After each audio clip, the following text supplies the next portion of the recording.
Umani ng atensyon online ng isang video kung saan maririnig si Mariel Rodriguez Padilla na mariing ipinagtatanggol ang credentials ng kanyang asawang si Senator Robin Padilla.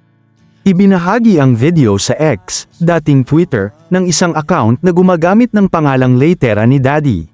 Sa naturang clip, binanggit ni Mariel ang ilang background at karanasan ni Robin na aniya ay patunay na may kakayahan itong gampanan ang mga responsibilidad na ipinagkakatiwala sa kanya. Sa kanyang pahayag, iginiit ni Mariel na hindi dapat basta sabihing hindi qualified si Robin dahil mayroon umano itong natapos na college degree at background sa criminology. Binanggit din niya ang naging karanasan ni Robin habang nasa bilibid.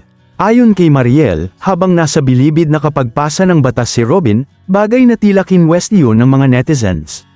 Hindi rin niya pinalampas ang usapin tungkol sa pagkakaroon ni Robin ng papel na may kinalaman sa Philippine Army.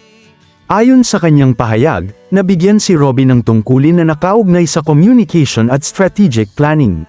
Dahil dito, diretsahan ang naging mensahe ni Mariel sa mga kumukwestiyon sa kakayahan ng kanyang asawa. Sa mga nagsasabi na hindi siya qualified, I beg to disagree.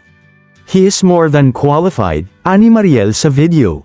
Natural na mabilis itong kumalat sa social media at naging dahilan para magkaroon ng sari-saring reaksyon ang mga netizen. May ilang sumang-ayon sa punto ni Mariel at nagsabing dapat tingnan ang kabuuan ng educational background at mga naging karanasan ni Robin bago siya husgahan. Para sa kanila, hindi lang isang posisyon o titulo ang dapat maging basehan sa pagsukat ng kakayahan ng isang tao. Hindi naman lang pagiging genuine ang criteria para makapasok sa Senado dahil gagawa ng batas. Number 1, si Robin nakatapos yan ng college. Meron siyang degree sa criminology. Next, si Robin nung nasa bilibid nakapagpasa na ng batas. Okay? Without even being a senator. Okay?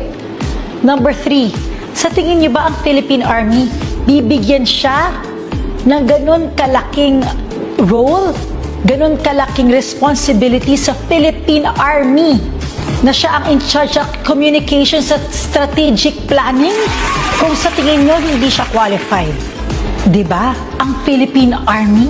So, dun sa mga nagsasabi na hindi siya qualified, I beg to disagree. He is more than qualified. Pero mayroon ding mga hindi kumbinsido.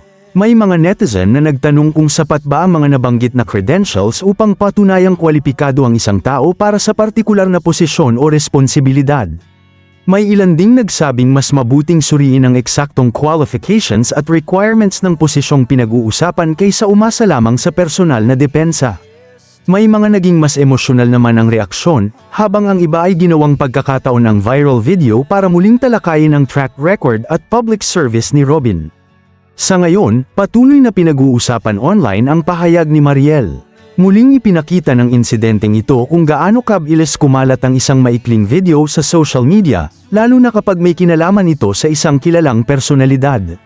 Sa huli, nananatiling magkakaiba ang pananaw ng publiko. Para sa ilan, sapat ang mga karanasang binanggit ni Mariel. Para naman sa iba, kailangan pa rin ng mas konkretong batayan.